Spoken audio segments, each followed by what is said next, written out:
નમસ્કાર મિત્રો, આજે તારીખ 24 જૂન 2020 બુધવાર છે.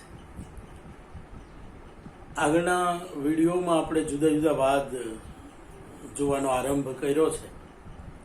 વાદની ભૂમિકા અને સમયગાળા આપણે જોતા જઈએ છીએ અને એ પણ જોઈએ છીએ કે કોઈ પણ વાદને કંઈ નિશ્ચિત સમય નથી હોતો પ્રગટવાનો, કારણ કે આ એક અર્થમાં વૈચારિક આદાન પ્રદાન છે ને. ઘણીવાર સર્જકની કૃતિઓમાંથી પ્રગટતા લક્ષણોના આધારે વાદની લાક્ષણિકતાઓ નક્કી થાય એવું બન્યું છે. અને એની સામે કોઈ વાદ કે વિચારથી પ્રેરાઈને સર્જક એ પ્રકારનું લખવા પ્રેરાય તો આવા બંને પ્રકારના વહેણો આપણને જોઈ શકીએ છીએ. આપણે રિયલિઝમની વાત ગઈ વખતે કરી, વાસ્તવવાદ, અને એના મૂળમાં જે કેટલાક બદલાવો છે, સામાજિક બદલાવો છે, કેટલાક રાજકીય બદલાવો છે અને કેટલીક વિચારધારાઓની અસરો છે. તો એણે કઈ રીતે પ્રશિષ્ટ અને પછીથી આવેલા રોમેન્ટિસિઝમથી પોતાની એક અલગ કેડી શરૂ કરી અને ધીમે ધીમે એમાં કોન્ક્રીટ રૂપ મળવા લાગ્યા. અને એની અંદર આપણે જોયું કે જુદા જુદા પ્રકારો પણ ધીમે ધીમે ખુલતા જાય છે. અને એક જે યથાર્થનું આલેખન, એ એટલે યથાર્થવાદ, એ એના જુદા જુદા પરિમાણો સાથે, જુદા જુદા એના અર્થઘટન સાથે વિકસે છે. અને એ રીતે આપણે વાસ્તવવાદના પ્રકારો પણ જોયા હતા કે એ કઈ રીતે ચિત્તના ઊંડાણો તરફની દિશા પકડે છે. પણ એ હજી આરંભના પ્રયાસો છે એમ કહેશું. જ્યારે આપણે સમયની રીતે જ્યારે આગળ વધતા જઈએ છીએ એમ ખ્યાલ આવે છે કે દરેક વાદ કે વિચાર જ્યારે જન્મે છે જે રૂપે, પછી જ્યારે એનો વિકાસ થાય છે અને એનો એક જેને કહેવાય કે ઉફાનનો ગાળો હોય, એ ગાળામાં જે કશુંક બેસ્ટ સર્જાય છે અને પછી એનો અસ્ત પણ થતો જાય છે. કારણ કે આગળ આપણે જોઈ ગયા છીએ કે સાહિત્ય સતત નવીનતાને ઝંખે છે. કોઈ પણ નવો વિચાર અથવા તો નવો આચાર અથવા તો નવી ફેશન અથવા તો કંઈ પણ બાબત એ માણસને જ્યારે એક ધારાપણાનો અનુભવ કરાવવા લાગે ત્યારે માણસ એનાથી ભાગે છે અને એ ઈચ્છે છે કે કશુંક બદલાવ આવે. તો આ રીતે પણ વારાફેરા આવતા રહ્યા છીએ, એ આપણે જોયું. આજે જેની વાત કરવી છે એની ભૂમિકા આમ તો આગળ વાત કરી ચૂક્યો છું, એ છે આધુનિકતાવાદ, મોડર્નિઝમ. આધુનિકતા શબ્દનો અર્થ, એની અર્થછાયાઓ, એ કઈ રીતે ગુણવાચી સંજ્ઞા છે, એમાં કેવી અર્થછાયાઓ પડેલી છે અને શું અભિપ્રેત હતું એ સર્જકોને, એની વાત કરી છે એક અર્થમાં. તો એટલે કે આધુનિકતા શું છે એની વાત આપણે કરી છે. આજે થોડુંક આધુનિકતાવાદ, આમ તો આધુનિકતાવાદ એ પોતે જ્યારે આપણે જોઈએ ને ત્યારે ખ્યાલ આવે કે જ્યારે વાસ્તવવાદની શરૂઆત એટલે 1825થી લગભગ 1905 આસપાસ એની અસર વસતી, તો એ જ સમયગાળામાં જાણે કે આ ઓવરલેપ થવાની શરૂઆત થાય છે. મોડર્નિટીનો જે જન્મ થયો એના વર્ષ નિમિત્તે વર્ષને કઈ રીતે નિર્ધારણ કરવું એના જુદા જુદા પ્રયત્નો થયા છે. યુરોપના વિદ્વાનોએ એને ઘણા બધા ઊંડાણથી વિગતે તપાસ્યા છે, પ્રમાણો સાથે તપાસ્યા, અને એમાં જુદા જુદા મત છે. મોટા ભાગના જે મોટો વર્ગ છે એ માને છે કે 1880 આસપાસ આધુનિકતાના મંડાણ થાય છે, આધુનિકતાવાદના મંડાણ થાય છે. કેટલાક આધુનિકતાનો ઉદ્ભવ બોડલેરની કવિતામાં જોવે છે, જેમાં એણે પેરિસના દુરિતના ફૂલ જોયા છે નગર જીવનની અંદર સળિયલપણું પ્રવેશી રહ્યું છે, યાંત્રિકતા પ્રવેશી રહી છે. એકલતા એ જાણે કે નગર જીવનના ગીચ, નગર જીવનનો અભિશાપ છે. એકલતા ટોળામાં હોઈને પણ એકલો હોય માણસ. દિવાલની બે બાજુએ ઉભેલો હું, મને પણ મળી શકતો નથી. આવી પંક્તિ આપણે આધુનિક કાળમાં સર્જાઈ ગુજરાતીમાં. એ તમે જુઓ તો એ જે લાક્ષણિકતાઓ છે આધુનિકતાની, એ બોડલેન્ડની કવિતામાં પ્રગટવા લાગી છે. એ જેવું છે એવું આલેખવાના પ્રયત્નો કરે છે. એટલે એ રીતે તમે જોવા જાઓ તો યથાર્થવાદ પણ એ અર્થમાં મોડર્નિઝમ તરફનું ડગલું જ છે. તો કેટલાક વિદ્વાનોએ એનાથી ઉલટા છેડે કીધું છે કે એ રંગદર્શિતાવાદનું એક્સટેન્શન છે આધુનિકતાવાદ. આવા અર્થઘટનો તરફ પણ ગયા છે, પણ એ બધી ચર્ચાને અહીંયા અવકાશ નથી, સમય પણ એ રીતનો સ્વાભાવિક ના હોય, એટલે એ ચર્ચામાં નથી જતા. પણ આજે જે વાત કરવી છે એ થોડીક મૂળભૂત વાત કે આધુનિકતા એ શું છે, આધુનિકતાવાદ શું છે. તો એનો આ શરૂઆત છે.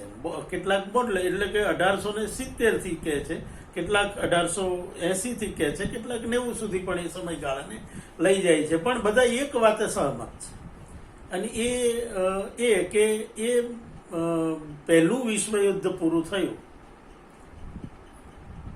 ત્યાંથી, એટલે કે 1922 આસપાસના સમયથી લઈ અને પછી 10 વર્ષમાં એના આંદોલનો ઓસરી જાય છે. આધુનિકતાનો જે સૌથી પ્રભાવી ગાળો ગણવામાં આવ્યો છે એ છે 1912 થી 22.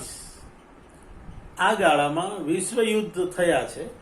આ ગાળામાં આધુનિકતાનું એક ધીંગું રૂપ પ્રગટ્યું છે, અને અનેક કલાઓ ઉપર એની અસર જન્મી, અનેક કૃતિઓ તમને એ ગાળામાં મળે છે. અને આ ગાળો બહુ મોટી લાક્ષણિકતાઓને પ્રગટ કરે છે, એટલે બહુ જ મહત્વનો બને છે આધુનિકતાને સમજવા માટેનો એ અર્થમાં. અને કેટલાકે એને બીજા વિશ્વયુદ્ધ સુધી આધુનિક ગાળાને ગણે છે. આગળ પણ આપણે અનેક વાર જોયું છે કે ક્યારે પ્રગટવું અને ક્યારે વિલય થવું એનું કોઈ નિશ્ચિત કહી શકાય એવું બિંદુ સાહિત્ય અને માનવ વિદ્યાઓમાં શક્ય નથી હોતું, કારણ કે આ એકબીજાની અસરોથી જન્મતી બાબતો છે ને, એ કારણે પણ. એટલે બોડલેરમાંથી આધુનિકોએ લીધું છે, ઘણું લીધું છે, એ સ્વીકારવું પડે. તો એ જ રીતે આધુનિકતામાં કોઈ પ્રશિષ્ટતાવાદના લક્ષણો જોવે, પ્રશિષ્ટતાના ઓછા જોશે, પણ રોમેન્ટિસિઝમના તો દેખાય એમ ઘણા. તમે આગ્રહ કરો તો એ શોધી શકો. તો આ કાયમી સહજ રહ્યું છે. પણ વાત ટૂંકમાં એટલી સમજવાની છે કે આધુનિકતાવાદનો જે સમયગાળો છે એ કેટલાકના મતે 1870 થી શરૂ થાય, પણ નિર્વિવાદ રીતે જો માનવો હોય તો 1880-90 થી શરૂ થઈ અને લગભગ 1940 થી 45 એ પ્રભાવક રૂપે વ્યાપેલો છે. બીજું કે આગળના જેમ વાદ જોયા એમ આધુનિકતાવાદ એ રૂપનો નથી, થોડું જુદું છે. આધુનિકતાવાદ પણ આમ જોવા જાવ ને તો કેટલી જાતના આંદોલનોનો એક જૂથ છે. હા, આ બીજા વાદથી અલગ છે.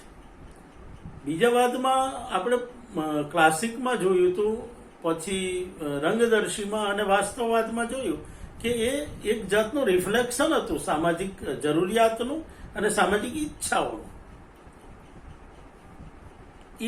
એ બહુ જ સ્વાભાવિક છે, કારણ કે પ્રતિબિંબ છે ને. આખરે તો કલાઓ એ સમાજ જીવનનો નું પ્રતિબિંબ ઝીલે છે. સમાજ જીવનમાં જે ચાલે છે એ ક્યાંક ને ક્યાંક પોતાનામાં સમાવે છે અને ઘણીવાર પ્રેરે પણ છે. તો અહીંયા આધુનિકતા વાદને જ્યારે સમજવાની મથામણ કરીએ છીએ ત્યારે એક વાત સમજવી જોશે કે એમાં પ્રતીકવાદ, અભિવ્યંજનાવાદ, ઘનવાદ, ભવિષ્યવાદ, કલ્પનવાદ, આવા જુદા જુદા વાદ ઉપરાંત ફિનોમિનોલોજી, એબ્સર્ડ, અસ્તિત્વવાદ, અસ્તિત્વ, હું વિચારું છું માટે હું છું, એમ અસ્તિત્વની વાત જેણે કરવી છે. આમાં આ સૃષ્ટિમાં ઓલા જે બે બિંદુઓ છે, ઈશ્વર અને જગત વાળો, એ બે ગૌણ છે. આપણે ત્યાં કહે ને, આપ મુએ ડૂબ ગઈ દુનિયા. આ મહત્વ અસ્તિત્વનું છે ને. આ દુનિયા ત્યાં સુધી જ છે જ્યાં સુધી આપણે છીએ. એટલે કે મારાથી દુનિયા શરૂ થાય છે ને મારા દુનિયા પૂરી થાય છે. આ જે હું અથવા તો મારું હોવું, એ જે કેન્દ્રમાં આવે છે, એ પ્રકારની વિચારધારા, આ બધા વિચારણાઓ, આ બધા આંદોલનો કલાના આંદોલનો છે. આ કલાના આંદોલનોએ એક જે ધીંગો કહી શકાય, અથવા તો એક કરતા અનેક જેના ચહેરા છે, એવો વાદ જન્માયો. એને આપણે આધુનિકતાવાદ નામે ઓળખીએ છીએ. તો સમયગાળો આપણને સ્પષ્ટ થઈ ગયો. 4 દાયકા સુધી આની અસરો પ્રભાવક રહી છે, એ આપણે જોયું. આ ગાળાની અંદર જે કેટલીક લાક્ષણિકતાઓ પ્રગટી, આ વાદ બીજાથી જુદો છે એવું જે હું કહેતો હતો, એ કહેતો હતો કે આપણે જનરલી નવતાનો આગ્રહ તો સ્વાભાવિક છે.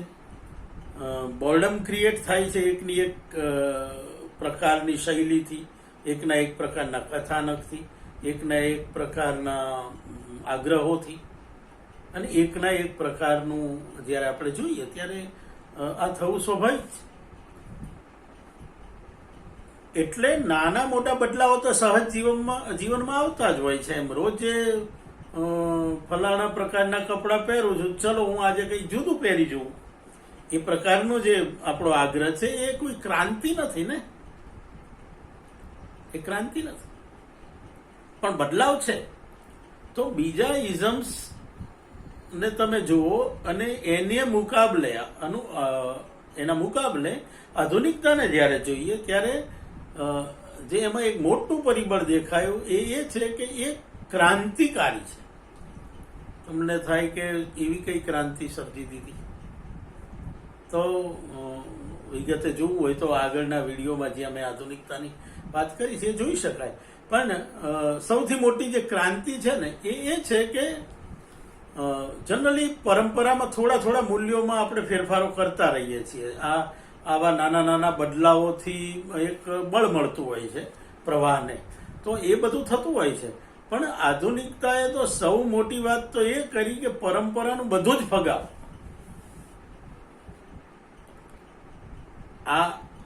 આવું એમણે આ બહુ આમ સામાન્ય લાગતી વાત, સહેલી નથી. બધું જ ફગાવો એટલે અંગે અંગ સાહિત્યના અથવા તો જે કલામાં એ પ્રવૃત્તિ છે, બધી જ કલાઓના જે અંગે અંગ છે, એના બધા જ અંગોને, એટલે કે માધ્યમથી શરૂ કરીને આખું જે આકાર રચાય ત્યાં સુધી ઉપયોગી થતી બધી જ સામગ્રીમાં જે પણ ટ્રેડિશનલ છે એનો વિરોધ. આ અર્થમાં એ ક્રાંતિકારી છે. આના ઉદાહરણો આપણે જોતા જઈશું, થોડાક વિગતે જોઈશું. તો સૌથી મોટા બદલાવ તમે જુઓ કે આ એક અર્થમાં જોવા જાઓ ને તો બહુ વિરોધાભાસી કહેવાય, પણ સ્વરૂપ ચુસ્તી તરફ પાછો આગ્રહ, આ વિરોધાભાસ છે. આમ જોવા જઈએ તો થોડુંક વિગતે વિચારીએ તો આપણને ખ્યાલ આવે કે પરંપરાનો ચોક્કસ વિરોધ કર્યો, પણ જે તમે રચો છો એનો તો એક સ્વયં આકાર રચાવો જોઈએ, એની સંરચના ઉપર ભાર મૂક્યો. અને આવી ચુસ્તી ઉપર પહેલા લગભગ કોઈ સમયે ભાર નથી મુકાયો, એટલી હદે ભાર મુકાયો. આ એક મોટો બદલાવ છે. રિયાલિઝમમાં કીધું તું એમ કે એમાં કલ્પનાને બાદ કરવાનું કીધું અને સાથે સર્જકનો એકડો નીકળી ગયો કેટલીક રીતે, કારણ કે એમાં જેવો સામેનો પદાર્થ છે એને એના રૂપમાં આલેખવાનો પ્રયત્ન કરવો એવો આગ્રહ હતો. હવે આધુનિકોએ એનાથી તદ્દન ઉલટું રૂપ પકડ્યું છે. આધુનિકોના મતે સ્પષ્ટપણે એવું છે કે પદાર્થ મહત્વનો છે જ નહીં, વસ્તુ મહત્વની છે જ નહીં, એ વસ્તુને જોનારો સર્જક. જો આમાં અસ્તિત્વવાદી છે એનો મહિમા છે, વ્યક્તિત્વનો મહિમા છે. સર્જકના વ્યક્તિત્વનો અને ખાસ તો એના કર્તૃત્વનો. વ્યક્તિત્વનો તે એક અર્થમાં તો નથી એમનામાં સ્વીકાર. વ્યક્તિત્વનો કયા અર્થમાં કે પર્સનલ નહીં, એના રેફરન્સ મહત્વના નથી. સર્જક ક્યાંથી આવ્યો છે, કયા બેકગ્રાઉન્ડમાંથી આવ્યો છે, એમાં આધુનિકોને કોઈ રસ નથી. એને રસ એમાં છે કે કૃતિમાં એનો પોઈન્ટ ઓફ વ્યૂ કેવો ઝીલાયો છે, સર્જકનો વૈયક્તિક અનુભવ કૃતિમાં કેટલો વિગલિત થયો છે, એ કેટલો ઓગળી ચૂક્યો છે, એના ઉપર ફોકસ. આ આગ્રહ પણ અપૂર્વ છે, પહેલા ક્યાંય નહોતો. આમાં જુઓ, સર્જન શક્તિનો મહિમા વિશેષ થાય છે. સાથે સર્જક ઉપર એ પ્રેશર છે કે તારે જે આકાર રચવાનો છે એ આકાર ચુસ્ત હોવો જોઈએ, એમાં કશું શિથિલ ના ચાલે. એટલે આધુનિકોનો આગ્રહ તો એવો છે કે પેલું જે બહુ જ જાણીતું વિધાન ચેખોવનું આપણે વારી ઘડીએ વાપરીએ છીએ કે બંદૂક આવી હોય વાર્તામાં ક્યાંક ઉલ્લેખાઈ હોય તો એ બંદૂક ફૂટવાની ના હોય અંત સુધીમાં ક્યાંય, એનો જો ઉપયોગ ના હોય તો એનું વર્ણન કોઈ અર્થ વિનાનું છે. આ ટૂંકી વાર્તા સ્વરૂપ પ્રત્યે જ નહીં, આધુનિકો તો બધામાં એવું કહે છે કે કોઈ પણ સ્વરૂપ તમે આલેખો, બિનજરૂરી એવું એક પણ તત્વ એ કલાકૃતિને હાનિ પહોંચાડે છે. એ જે એક સ્વતંત્ર એવું સંવેદન વિશ્વ રચાયું છે, એના આકારને એક નાનકડો તલ જેટલું પણ જો વધારાનું હોય તો એ હાનિ કરતા છે. તો આ આધુનિકોનો સૌથી મોટો એક પરંપરાનો તદ્દન વિરોધ.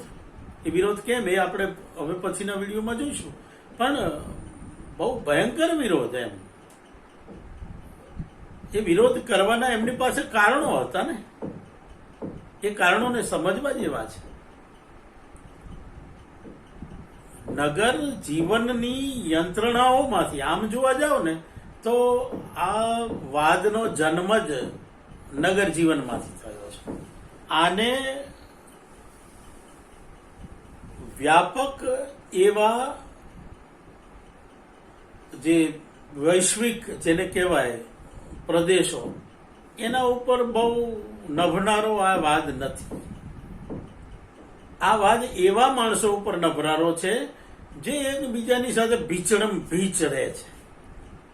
એટલે કે પેરિસ ને બર્લિન ને લંડન ને એ બધા જે શહેરો છે, એ શહેરોની જે ગીચતા છે અને નીચતા જે છે, અથવા તો એના જીવનમાં જે પ્રકારનું બદલાવ આવી ગયો છે, મૂલ્યોનો હ્રાસ થયો છે, માનવીય મૂળભૂત લક્ષણો ને ઉવેખવામાં આવે છે, અથવા માનવીના મૂળભૂત ધર્મોને, મૂળભૂત લાગણીઓને પણ ઉવેખવામાં આવે છે, એવા આ મહાનગરોના સમાજને ના કારણે જન્મેલી જે વિછિન્નતા છે અથવા તો નકારાત્મક અસરો છે, એમાંથી જ આ વાદ પોષણ મેળવે છે. એટલે એ અર્થમાં કહીએ તો આ શહેરીકરણની જે આખી પ્રક્રિયા છે, બીજા વાદના કેન્દ્રમાં એવું નથી.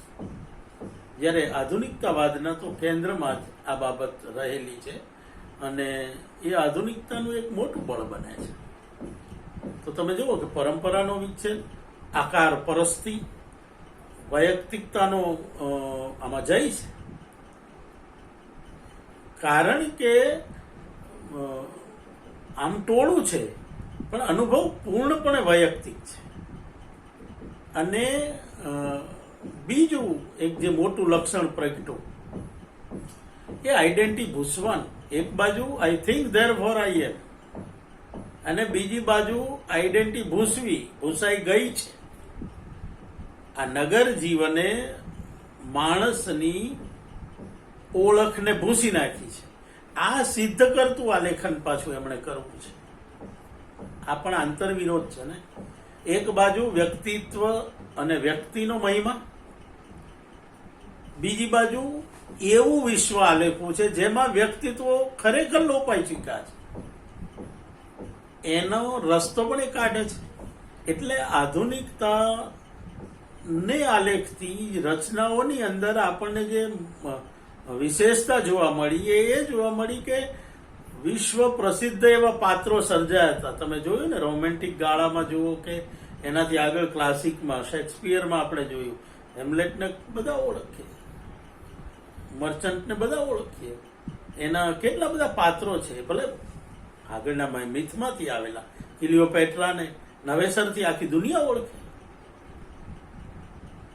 તો એ એક ઓળખની સાથે કશીક લાક્ષણિકતા પણ લઈને આવે છે. એ એની એક ટ્રેડિશનનું નિર્વહન કરે છે. એની સામે આધુનિકોએ જે પાત્રોને સર્જ્યા છે એ તો ત્યાં સુધી કે પાત્રોના નામ પણ આપવા તૈયાર નથી. એ બી સી કંઈ પણ આપી દો. સર્વનામોનો ઉપયોગ કરે છે. હું, તમે, એ. સ્થળ કયું એ ભૂંસી નાખવાના પ્રયાસો કરે છે. શું ફેર પડે છે? હું કે એમ આધુનિકોનો આ મિજાજ છે.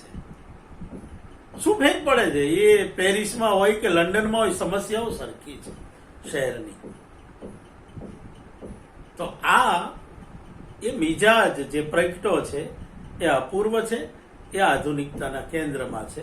તો આધુનિકતાવાદને આપણે થોડોક વિગતે સમજશું હવે પછીના વિડીયોમાં. અત્યારે વિરામ લઈએ. આભાર.